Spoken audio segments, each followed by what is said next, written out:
वापसी। पूरे 10 साल के बाद महेश शर्मा अपनी पत्नी रेखा और बेटे अमित के साथ यूएसए से इंडिया वापस लौट कर आए थे। पिछले 10 साल में उनका एक बार भी इंडिया आना नहीं हुआ था, इसलिए इतने बरसों के बाद अपने घर वापस लौट कर आने के कारण वे सब बहुत खुश थे। महेश ने पहले ही अपने नौकर से कहकर अपना पुराना घर साफ करवा लिया था। अब वो तीनों अपने घर पहुंचते हैं। कुछ भी कहो, अपने देश में लौटने की फीलिंग्स अलग ही होती है। क्यों रेखा, ठीक कहा ना मैंने? बिल्कुल ठीक कहते हैं आप। 10 साल कब निकल गए पता ही नहीं चला। 10 साल का था अमित जब हम यहाँ से विदेश गए थे। मम्मी पापा, जब मैं यहाँ से गया था तो मेरे बहुत सारे दोस्त थे, आसपास के घरों के कॉलोनी वाले। अब तक तो वो सब भी कितने बड़े हो गए होंगे, पता नहीं अब यहाँ रहते भी होंगे या नहीं। वो पिंकी याद है? बचपन में पूरा समय अमित के साथ ही खेलती रहती थी। कितनी प्यारी बच्ची थी। कौन? वो अपने गुप्ता जी की बेटी? हाँ हाँ वही। गुप्ता जी अभी भी इसी मोहल्ले में रहते हैं। देख लेना, हमारे आने की खबर सुनकर दौड़ कर चले आएंगे। मम्मी पापा, आप लोग बातें करिए, मैं अपने कमरे में सोने जा रहा हूँ। मुझे कुछ देर आराम करना है। अमित अपने कमरे में जाता है और आराम से बेड पर लेट जाता है, लेकिन जैसे ही उसने अपनी आंखें बंद की उसे लगा कि कमरे की खिड़की के बाहर से किसी ने उसे आवाज दी। अमित, तुम लौट आए? मैं कब से तुम्हारा इंतजार कर रही थी। कौन है वहाँ पर? अगर कोई है तो प्लीज अंदर आ जाओ। अंदर आकर बात करते हैं ना। इस तरह खिड़की के बाहर से बोलने की क्या जरूरत है? लेकिन मैं तो यहीं रहती हूँ, तुम्हारे कमरे की खिड़की के बाहर, और मैं अंदर नहीं आ सकती। अरे बड़ी अजीब बात है, अंदर क्यों नहीं आ सकती? वैसे तुम हो कौन? अमित के इतना पूछते ही अचानक आवाज आना बंद हो जाता है। लगता है कि कोई मजाक करने की कोशिश कर रहा है। बाद में देखता हूँ। अब अमित एक बार फिर अपनी आंखें बंद करके सोने की कोशिश करता है, लेकिन इस बार जैसे ही वो आंखें बंद कर सोने के लिए दूसरी तरफ करवट पलटता है तो उसे एक छोटी बच्ची बाजू के बेड पर लेटी दिखती है, जिसे देखकर वो घबरा कर उठ जाता है। कौन है? कौन है? कोई है? क्या हो गया है मुझे? अचानक से छोटी बच्ची क्यों नजर आ रही थी मुझे? लगता है ज्यादा ही थक गया हूं मैं। थोड़ी देर के बाद अमित गहरी नींद में सो जाता है। अगली सुबह जब अमित सोकर उठता है और अपने कमरे से बाहर आता है तो अमित को देखकर महेश और रेखा के होश उड़ जाते हैं। ये क्या बचपना है अमित? ये तुमने अपना हुलिया कैसा बनाया हुआ है? पागल हो गए हो क्या? आज से पहले तो बेटा तुमने कभी ऐसी कोई हरकत नहीं की। अमित, तुम कोई दूध पीते बच्चे नहीं हो, 20 साल के जवान लड़के हो, और ये किस तरह का मजाक है? मम्मी पापा, अब गुस्सा क्यों हो रहे हो? मैंने क्या किया है? अभी अभी तो नींद से उठकर आपके सामने आया हूँ और आप भी मेरे ऊपर गुस्सा कर रहे हो। क्या हुआ?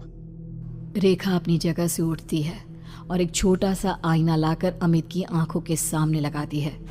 ये देखो, तुमने अपने सर पर रंग बिरंगी रबड़ लगाकर 2 चुटियां बनाई हुई हैं और हेयरबैंड लगाया हुआ है और आंखों में काजल। पागल हो गए हो क्या? तुम्हारी तबीयत तो ठीक है ना?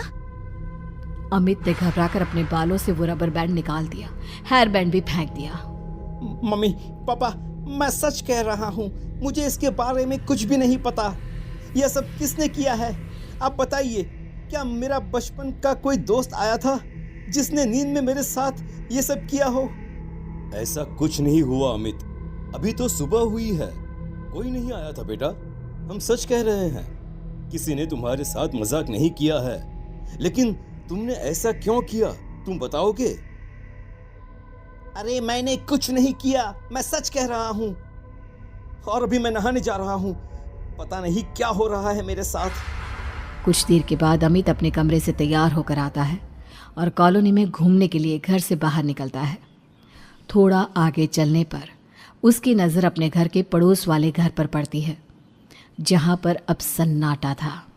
ये देखकर अमित ने वहाँ से गुजर रहे एक आदमी से पूछा। 1 मिनट भैया, सुनिए। क्या इस घर में अब कोई नहीं रहता क्या? हाँ बेटा, हम भी यहाँ पर 5 साल पहले ही आए हैं। तभी से इसे खाली ही देखा है। सुना है कि यहाँ रहने वाले लोग अचानक ही एक दिन घर छोड़कर चले गए। उनके बारे में इस कॉलोनी के लोगों को जरा अजीब अजीब बातें करते हुए देखा है। अजीब अजीब बातें मतलब क्या? बेटा, किसी से कहना मत। वो क्या है ना, मोहल्ले की बात है। लोगों को पता चला तो बिना बात की बातें बनाएंगे। हाँ हाँ, मैं किसी से कुछ नहीं कहने वाला, लेकिन आप बताइए तो सही प्लीज। बेटा, सुना है इस घर में किसी की आत्मा का वास है।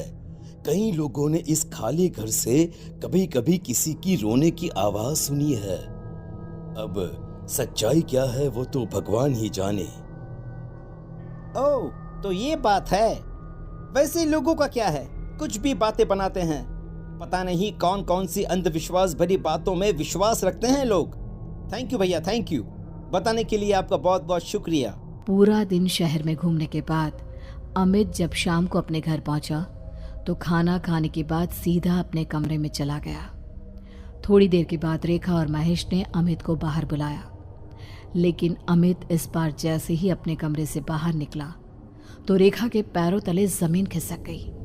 उसने चिल्लाकर अपने बेटे अमित से पूछा, ये क्या बेहुदा मजाक है अमित? तुमने अपना हुलिया इस तरह से क्यों बिगाड़ा हुआ है? और ये गुलाबी फ्रॉक पहनने का क्या मतलब है? लगता है हमारे बेटे को कोई दिमागी परेशानी हो गई है। किसी ने इसके ऊपर कुछ कर दिया है रेखा। हमें इसे डॉक्टर के पास ले जाना चाहिए। अरे लेकिन अभी अभी बाजार से आया तब तो बिल्कुल ठीक था, और इतनी सी देर में मेरे बच्चे को क्या हो गया? अमित एक छोटे बच्चे की तरह ताली बजा बजा कर हंसने लगता है और छोटे बच्चे की तरह ही बात करता है। मम्मा मुझे फ्रॉक पहनना बहुत अच्छा लगता है। आप मेरी 2 चोटी बना लो ना, और इस पे ना पिंक वाली रबड़ लगाना। बस करो अमित, बस। तुम क्या कर रहे हो? इस तरह का मजाक मत करो अपने मम्मी पापा के साथ। अरे अंकल, मैंने कहा मजाक किया। और वैसे भी मेरा नाम अमित नहीं, मेरा नाम तो चिंकी है, चिंकी। चिंकी का नाम सुनते ही रेखा और महेश पूरी तरह से घबरा गए।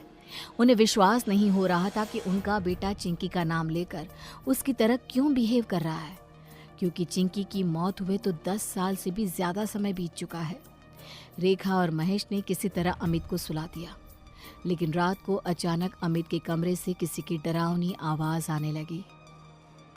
लौट आई हूँ मैं, लौट आई हूँ, और अब यहीं रहूँगी तुम्हारे घर में, क्योंकि यहीं पर मेरी जिंदगी खत्म हो गई थी। तुम तो इतने जवान हो गए, लेकिन मैं तो छोटी सी रह गई ना। मैं चिंकी हूँ, मुझे फ्रॉक पहनना बहुत पसंद है। महेश और रेखा ने घबराकर अमित के कमरे का दरवाजा खोला तो वो दोनों हक्के पक्के रह गए। वहां एक 3 साल की बच्ची का साया पूरे कमरे में घूम रहा था। उसकी आवाज बिल्कुल अमित के जैसी थी और अमित की आवाज एक छोटी सी बच्ची के जैसी। मम्मी पापा, देखो चिंकी वापस लौट आई है। वो मेरी वजह से चली गई थी और अब वह वापस लौट आई है। देखो ना मम्मा, चिंकी को आइसक्रीम खाना बहुत पसंद है। उसको आइसक्रीम खानी है। आइसक्रीम लेकर आओ ना उसके लिए। अब तुम हमेशा मेरे साथ ही रहना। तुम बहुत अच्छी हो। मुझे तुम्हें उस दिन उस खिड़की से धक्का नहीं देना चाहिए था। ये मैं क्या सुन रहा हूँ? आज से 10 साल पहले हमारे बेटे ने छोटी सी बच्ची चिंकी को धक्का दे दिया था। मुझे भी यही लग रहा है महेश, और शायद इसी वजह से उस बच्ची की आत्मा आज भी यहीं रहती है। इससे पहले कि रेखा और महेश कुछ करते, अमित बड़े ही अजीब ढंग से चलता हुआ घर से बाहर निकला और सीधा बाजू वाले खाली घर में चला गया। रेखा और महेश भी उसके पीछे पीछे गए। जहां पहुंचकर उन्होंने देखा कि वहां टूटे फूटे आधे जले हुए खिलौने पड़े हुए हैं। वहां पहुंचने के बाद अमित बड़े ही अजीब ढंग से घर के ठीक बीचों बीच जाकर बैठ गया, और तभी वहां पर 3 साल की छोटी सी चिंकी महेश, रेखा और अमित को नजर आने लगी। अगर आपका बेटा उस दिन मुझे अकेले छोड़कर नहीं जाता तो मैं कभी नहीं मरती। मेरी मम्मी तो मुझे अमित के पास ये कहकर छोड़कर गई थी कि वो थोड़ी देर मेरा ध्यान रख लेगा, लेकिन उसने मुझे खिड़की के पास अकेला छोड़ दिया और मैं गिर गई। मेरे बच्चे को छोड़ दो बेटा, उससे बहुत बड़ी गलती हुई है, लेकिन तब वो नादान था, ना समझता, इसलिए तुम्हारा ध्यान नहीं रख पाया। अगर अनजाने में अमित से गलती हुई होती तो मैं उसे माफ कर देती, लेकिन जानती आंटी, इसने मुझे जानबूझकर खिड़की से धक्का दिया था ताकि इसे मेरा ख्याल ना रखना पड़े और ये अपने दोस्तों के साथ जाकर खेल सके। ये तुम क्या कह रही हो?